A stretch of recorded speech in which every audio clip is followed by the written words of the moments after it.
Good morning, children. This is Manju Das, your science teacher. Welcome you all on online classes. Let's go for it. Let's see the paragraph.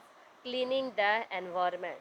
Buju and Paheli had observed the school gardener making manure along with their friends. They collected waste of plant, vegetables, and the fruits from nearby houses and gardens.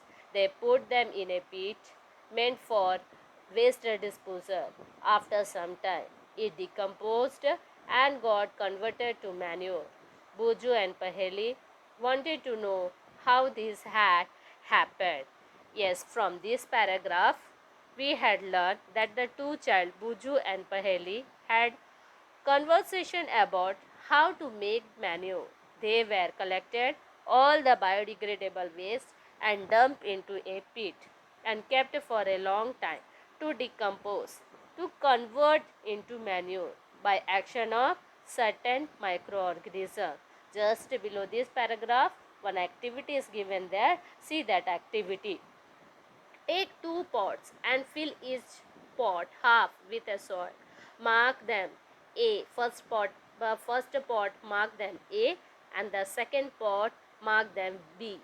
Put plant waste in a pot A and things like polythene bags, empty glass bottles, and broken plastic toys in pot B. Put the pots aside. Observe them after 3 to 4 weeks. Do you find any difference in the content of two pots? If so, what is the difference? You will find that plant waste in pot A has been decomposed. How this happened? The plant waste has been converted into manure by the action of microbes. The nutrient released in the process can be used by the plants again.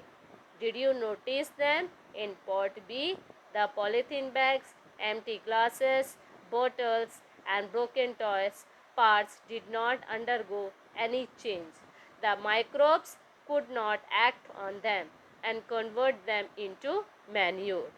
From this activity, we had learned that biodegradable waste can be decomposed by microorganisms and non-biodegradable waste cannot be decayed by itself unless and until it cannot be discarded by the human beings.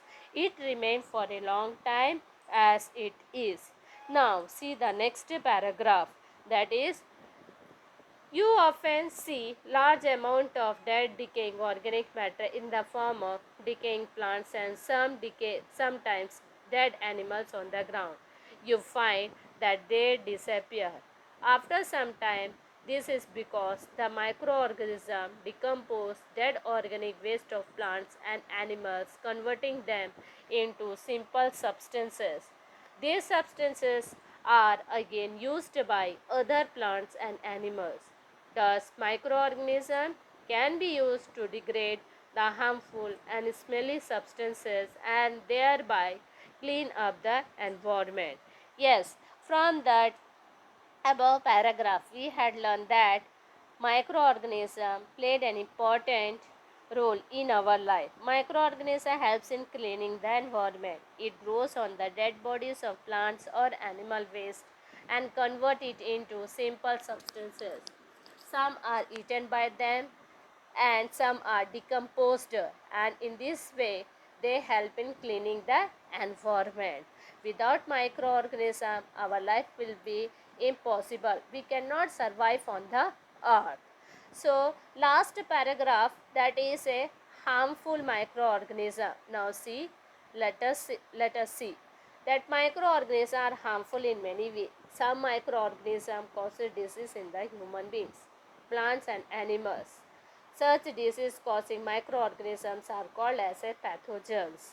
Yes, from this paragraph we had learned that some microorganism. Before that paragraph we had learned that some microorganism it is useful for us and it is beneficial for us.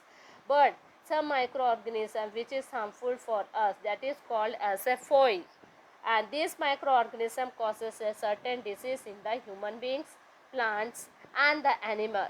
So such disease causing microorganisms are called as a pathogens, and This we learn in the detail in the next class.